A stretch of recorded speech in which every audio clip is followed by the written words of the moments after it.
game the other day when you said that it's always March for you.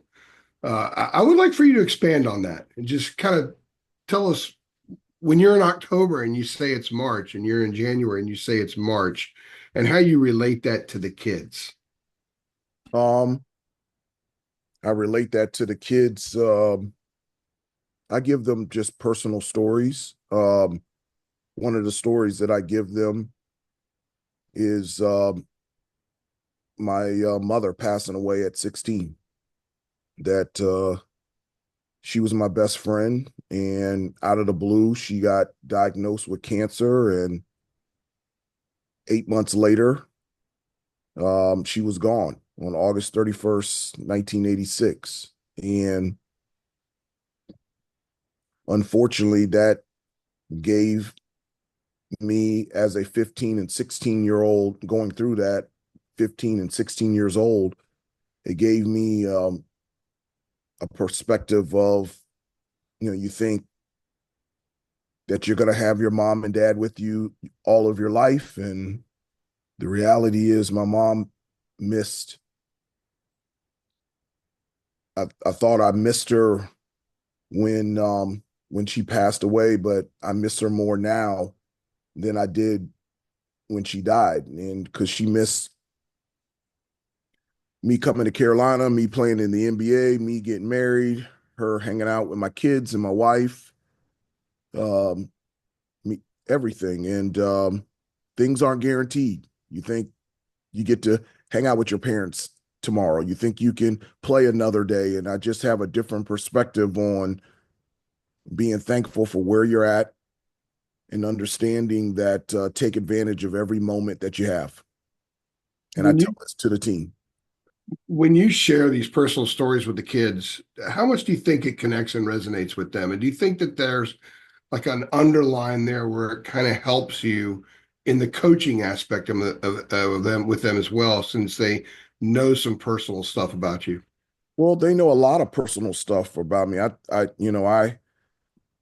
That goes to the piece, Andrew, about, you know, how much time I spend with them. And I think I said um, on Saturday, like I can't coach them unless I know them, and they can't play for me unless I know them. Like to know each other, you have to know personal things. And and does it resonate with them? I don't know. But my job is to give them those personal experiences that I've had in my life. And whether they listen to it or not, I'm going to give it to them because I think it's important for me to communicate those things to Thank you. them. Go next to Jeremiah Holloway. Hey, Hubert, good morning. Hey, Jeremiah. Yeah, I just wanted to ask about obviously you guys have, just these, two more games of the regular season and then the conference tournament starts up the week after that. Obviously, you guys have, been surging recently. Do you feel that at this point of the year, guys are maybe settling into their roles a little bit better? It kind of seems obviously, you've seen what Vin has been able to do of late. You've seen what Jay Witt has been able to do of late. Do you feel guys are getting, I guess, a better grasp of, what they're asked to do and just, the expectations, kind of called upon them at this point? I do. I think we have a number of guys that are settled, whether it's settled in their role, settled with their game. And we just have a number of people that are in that place at the same time. And so, you mentioned, you know, Jay Witt and Vin, but, also, RJ, Elliott, Drake, Seth, Ian, Cade, we just down the line, Jay Wash. I think we have a number of people for the first time all year where we have a number of people settled, whether it's in their role or settled in terms of their own personal game and what they can bring consistently out there on the floor. If I could follow up real quick, what do you think has like allowed that settling to happen? Like what changed to where they could, kind of, get comfortable in that way? I don't know. I mean, it's probably it's time. I think everybody has, like, everybody wants like it just takes time. I everybody individually has a different timetable. Like not everybody can be settled at this time at the same way. I just think over time this team has grown together, and we're at a point now that I think we're playing well, and I think we're playing consistently well. That's allowing us to be successful. Go next to Adam Smith. Hubert, good morning. Good morning. Good morning, Adam.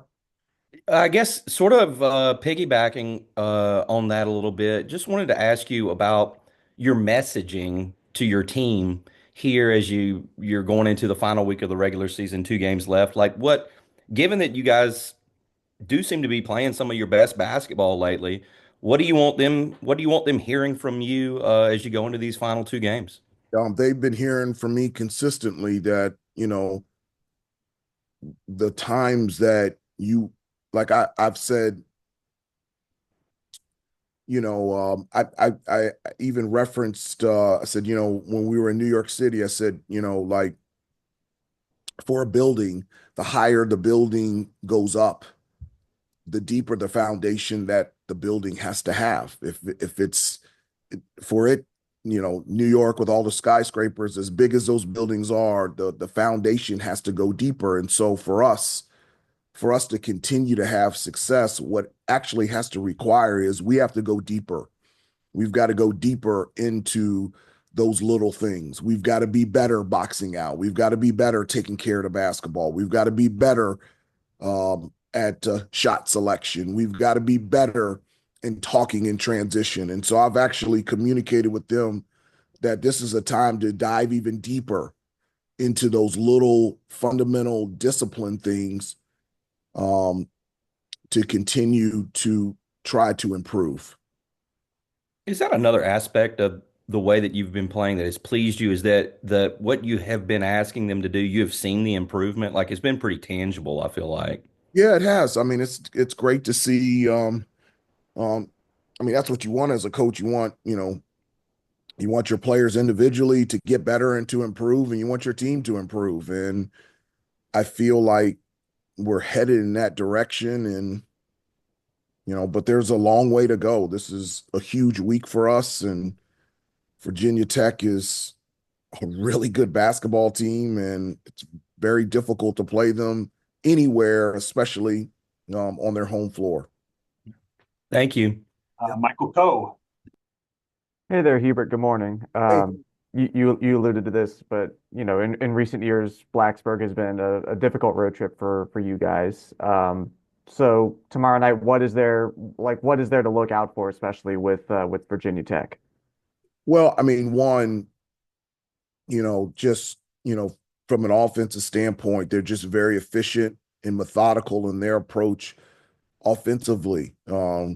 Just a ton of action to free up their shooters, but they've got guys that can they have the ability to score from three and also throw the ball into the paint. So, from an offensive standpoint, that's pretty good to have. And defensively, they're athletic, they can pressure, they can create steals, and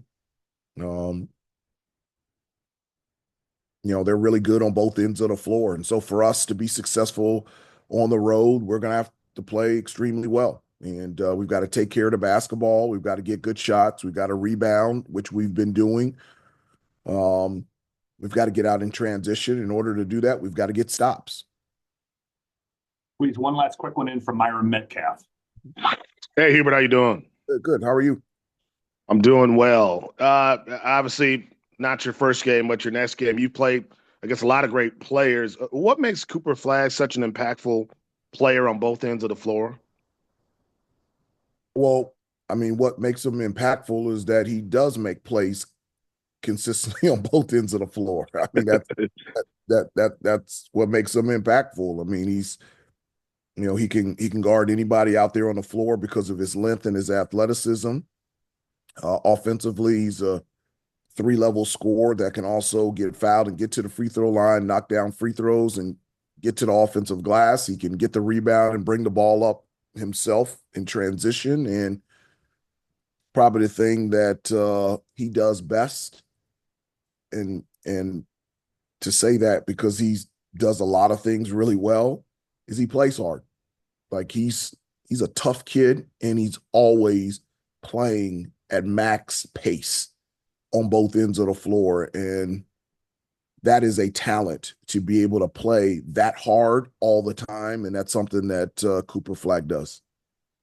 Thanks a lot. Yep. Thank you. Appreciate the time. Okay, guys. See you guys later. See you.